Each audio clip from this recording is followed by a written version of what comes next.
हर हर महादेव, जय भोलेनाथ। नमस्कार, मैं साधना पांडे मार्गदर्शन पे आपका स्वागत करती हूँ।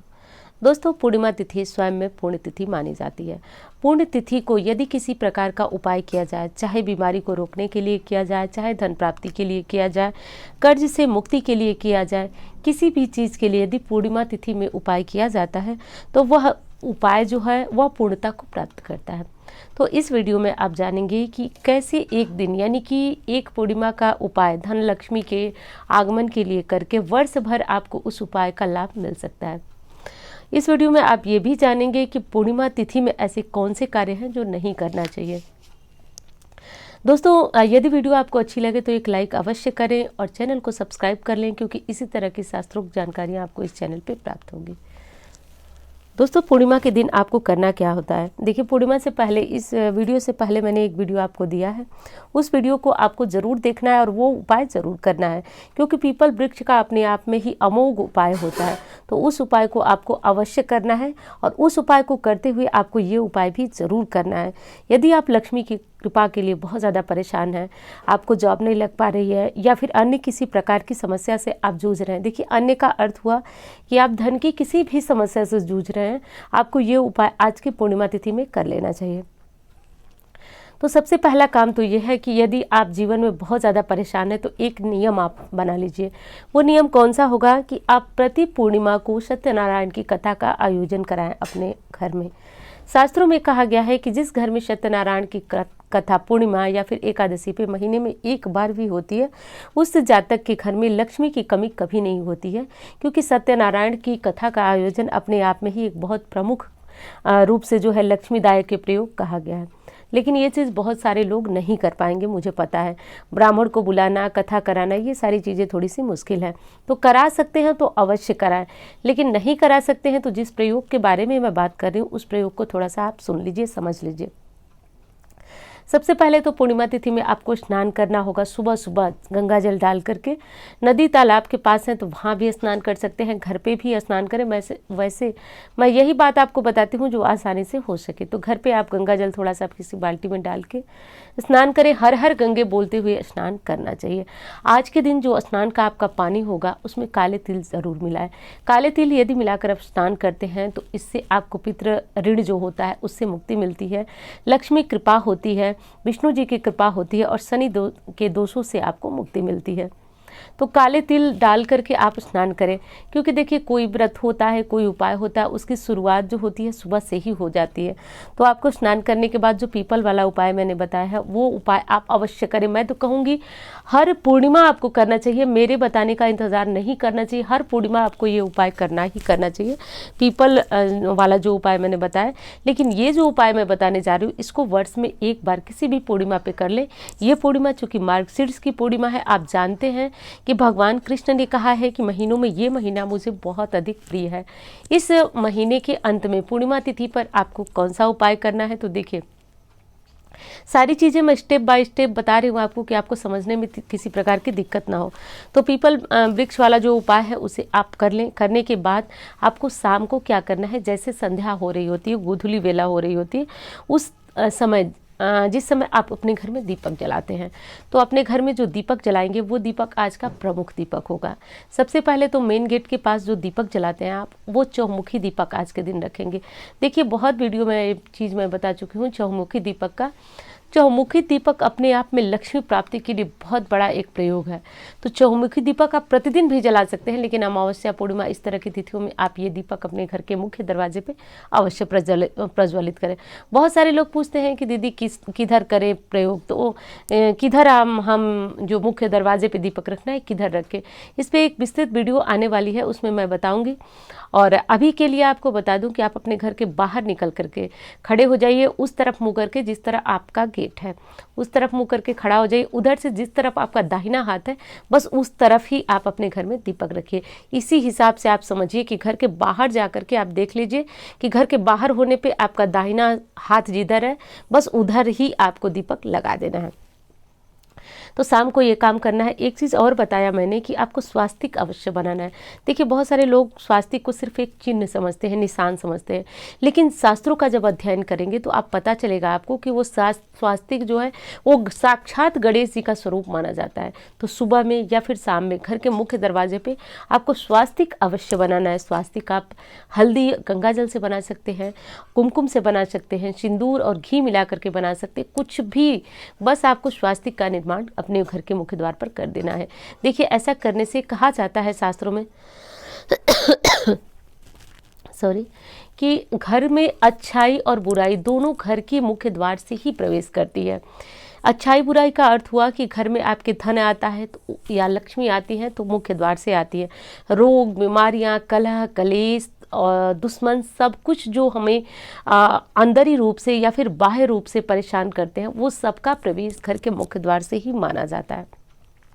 तो सर्वप्रथम आपको अपने घर का मुख्य द्वार जो है बिल्कुल एकदम एक कवच टाइप का उसको तैयार करके बना लेना है। दोनों तरफ स्वास्तिक बना लेना है। सुबह मैंने आपको जो पिछली वीडियो थी उसको ज़रूर देखिए, वो उपाय तो आप ज़रूर करिए, वो उपाय अमोघ है। तो आपको क्या करना है कि आपको घर का मुख्य दरवाजा वगैरह धो लेना है और शाम को घर के मुख्य दरवाजे पे चौमुखा दीपक जलाना। चौमुखा का अर्थ क्या होता है कि एक ही दीपक रहेगा, जो दीपक लंबी बाती वाली होती है वो दीपक जला करके चारों तरफ जो, यानी कि दीपक आपको सिर्फ 2 बाती ही डाल करके जलाना है, जो लंबी बाती, लेकिन चारों कोनों में आपको दीपक प्रज्वलित करना है। दीपक थोड़ा बड़ा हो जो कि 2 घंटे कम से कम जलता रहे। इससे धन की जो समस्या होती है वो दूर होती है। अगला काम आपको करना है, सबसे पहले आपको बाजार से पीली कौड़ियों का इंतज़ाम कर लेना है। देखिए शास्त्रों में कहा गया है कि पीली कौड़ियाँ लक्ष्मीदायक होती है। अब आपको ये भी बता दूं कि कौड़ियों का इतना महत्व क्यों होता है। ये तो नॉर्मली आपको कहीं भी मिल जाती हैं बड़ी आसानी से। देखिए जो चीज़ें समुद्र से निकलती हैं वो माँ लक्ष्मी को बहुत ज़्यादा प्रिय होती हैं। शास्त्रों में तो ये भी कहा गया है कि जहाँ समुद्र से निकली हुई चीज़ें रखी रहती हैं, यानी कि सामुद्रिक जो रत्न होते हैं वो भी माँ लक्ष्मी को अपनी तरफ आकर्षित करते हैं। वैसे में कौड़ियाँ हो गई, शंख हो गए और गोमती चक्र, ये सारी चीज़ें समुद्र से निकलती है और समुद्र से ही माँ लक्ष्मी का प्राकट्य हुआ था। तो माँ लक्ष्मी का प्राकट्य हुआ था, इसलिए इन चीज़ों के प्रति माँ लक्ष्मी आकर्षित होती हैं। तो आपका जो प्रयोग है वो कौड़ियों का प्रयोग है। कौड़ियाँ आपको कितनी लेनी है? 11 ले लेनी है। 11 कौड़ियाँ ले लेनी है। सर्वप्रथम आपको इन कौड़ियों को गंगा जल से धो लेना है। देखिए अभिमंत्रित करने की बात होती है। यदि आपकी कौड़ियाँ अच्छी प्रकार अभिमंत्रित नहीं है तो ये जो उपाय है वो बिल्कुल भी आपको असर नहीं करेगा। अब करना ये है, आप अच्छी तरह से इन कौड़ियों को धो लें और ध्यान रखें कि जब आप कौड़ियाँ खरीदें तो वो पीली वाली कौड़ियाँ ही होनी चाहिए। देखिए बाजार में प्लास्टिक की कौड़ियाँ भी आपको मिलती हैं, इनसे आप बचे रहें। प्लास्टिक की कौड़ियाँ जो है वो असर तो बिल्कुल नहीं करती हैं, कोई भी असर नहीं करती हैं, क्योंकि जो कौड़ियाँ समुद्र से निकली हुई होती हैं, जो रियल कौड़ी होती है वही आपको लाभ देती है। और इनके महत्व के बारे में क्या कहूँ, आपने सुना होगा कि वो व्यक्ति कौड़ी के लिए मोहताज हो गया।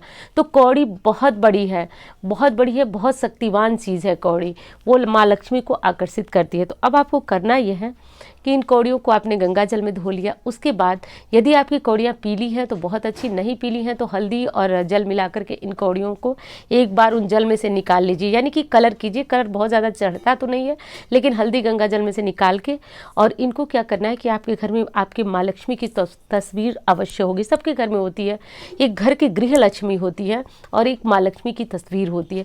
तो उनको ज़रूर तस्वीर के सामने उन कौड़ियों को रखते हैं। करना यह है कि अब आपको एक घी का दीपक जलाना है। देखिए बहुत सारे लोग पूछते हैं दीदी घी का नहीं जला सकते। माँ लक्ष्मी का जो प्रयोग होता है उसमें विशेष घी के दीपक का महत्व होता है, तो जला लीजिए आप तिल के तेल का, लेकिन विशेष घी का इंतजाम आप करके रखें। जब माँ लक्ष्मी का पूजन करें, हवन करें, इस तरह की चीज़ें करें, तो अब उसमें करना ये है आपको कि जो कौड़ियाँ हैं उसको माँ लक्ष्मी के सामने रख देना है। एक घी का दीपक प्रज्वलित करना है, कुछ माँ लक्ष्मी के लिए भोग लगाना है। तो पूर्णिमा तिथि में खीर आप अवश्य बनाएं। मैं कहती हूँ कि खीर हर पूर्णिमा में बननी ही बननी चाहिए। तो खीर आप बना लें, खीर बनाकर वो खीर माँ लक्ष्मी को भोग लगाएं। उसके बाद जो आपने कौड़ियाँ रखा है उस कौड़ियों पे आप थोड़ा सा अक्षत और थोड़ा सा चंदन और थोड़ा सा जो कुमकुम आता है बाजार में, जो भगवान को लगाने के लिए प्रयोग में आता है, उन सारी कौड़ियों पर एक एक करके, ध्यान रखिए, माँ लक्ष्मी को लगाने के बाद, माँ लक्ष्मी को जैसे ये सारी चीज़ें अर्पित करने के बाद एक एक कौड़ियों पे 2-2 बार आप ये जैसे कि अक्षत लगाएंगे, फिर उसके बाद कुमकुम लगाएंगे। इस तरह से करके आप वहीं एक प्लेट में उन कौड़ियों को पड़े रहने दें। अब इसके बाद आपको करना ये है कि आप वहाँ आसन लेकर के बैठ जाएं और पूरा ध्यान से मनोयोग के साथ, दोस्तों जो बात बताने जा रहे हैं उसको ध्यान से समझिए। मनोयोग के साथ बैठ करके यदि कनक धारा स्त्रोत आ रहा है तो बहुत अच्छी बात है, बैठिए और उसको बड़ी शुद्धता के साथ पढ़िए। 11 बार पढ़िए, और नहीं पढ़ सकते 11 बार आपको मुश्किल लग रहा है तो 5 बार तो पढ़ ही डालिए। और माँ लक्ष्मी का कोई भी मंत्र आप जपते जरूर होंगे, मुझे पता है। तो जो मंत्र आप जपते हैं, कोई माला है तो बहुत अच्छी बात है, नहीं माला है तो आप हाथों पे गिन लीजिए। और कम से कम आपको 5 माला तो ये मंत्र जपना ही जपना है। यदि बहुत ज़्यादा तंगी है तो 11 माला शुरू करें। और जपने के बाद आप इन कौड़ियों को उठा लें। इनको अभी उठा लेना है, आपको पूरी रात्रि के लिए नहीं छोड़ना है। लेकिन ध्यान दीजिए, मंत्र जपी और जो मैंने कनक धारा स्त्रोत या फिर श्री सूक्त के पाठ के बारे में बताया, उसका ध्यान आपको विशेष देना है कि शुद्धता के साथ पढ़ना है। बहुत सारे लोग कहेंगे मैं पढ़ नहीं पा रहा हूँ, तो आप फिर कहीं से भी सुन लें, लेकिन जब तक सुने आप आसन पर बैठ करके ऐसा महसूस करें, ध्यान दीजिएगा कि आपके ऊपर सिक्कों की बारिश हो रही है, माँ लक्ष्मी की कृपा आपके ऊपर बरस रही है, माँ लक्ष्मी आपके सामने है, वो दिखाई दे रही है आपको। इस तरह का जो है वो महसूस कीजिए कि हमारे घर में धन बरस रहा है। दोस्तों विश्वास मानिए, ये उपाय आपको वर्ष में 1 बार करना है और पूरे जो साल के लिए आपको इन कौड़ियों को लाल कपड़े में बांध करके, लाल कपड़ा मंगल का प्रतीक है, धनदायक, यानी कि लाल जो ऊर्जा होती है वो धनदायक ऊर्जा कही जाती है। तो इनको आपको बांध करके, जहाँ आप अपने पैसे रखते हैं, जहाँ ज्वेलरी रखते हैं, उनको बांध दें। जब इन्हें आप बांधें तो माँ लक्ष्मी के मंत्रों का जप करते रहें। तो ऐसा करते हुए आपको इनको अपने स्थान पे रख देना है। अब हर अमावस्या को आप चाहें तो ये प्रयोग, जैसे कि आपको लग रहा है कि आपको और धन की आवश्यकता है या फिर और काम आपके रुक रहे हैं, पहले से स्थिति बेहतर है, ये तो मैं बता रही हूँ आपको। आप कहेंगे तो भी मैं मान नहीं सकती हूँ कि इस प्रयोग का आपके ऊपर कोई असर नहीं हुआ। ऐसा नहीं हो सकता, असर तो होना तय है। हो सकता है कि आपके ऊपर कम असर हो, सामने वाले के ऊपर अधिक असर हो, लेकिन ना हो ये नहीं हो सकता है। तो आपको यदि लग रहा है कि कम असर हुआ है तो आप अगली पूर्णिमा फिर इस उपाय को करें। वैसे इस उपाय को आप वर्ष में 1 बार भी कर लेते हैं तो आपके लिए बहुत ज़्यादा श्रेष्ठ होता है। और अगली पूर्णिमा इस उपाय को करेंगे तो जो कौड़ी रहेगी वही कौड़ी रहेगी, उसको फिर से ले आना है।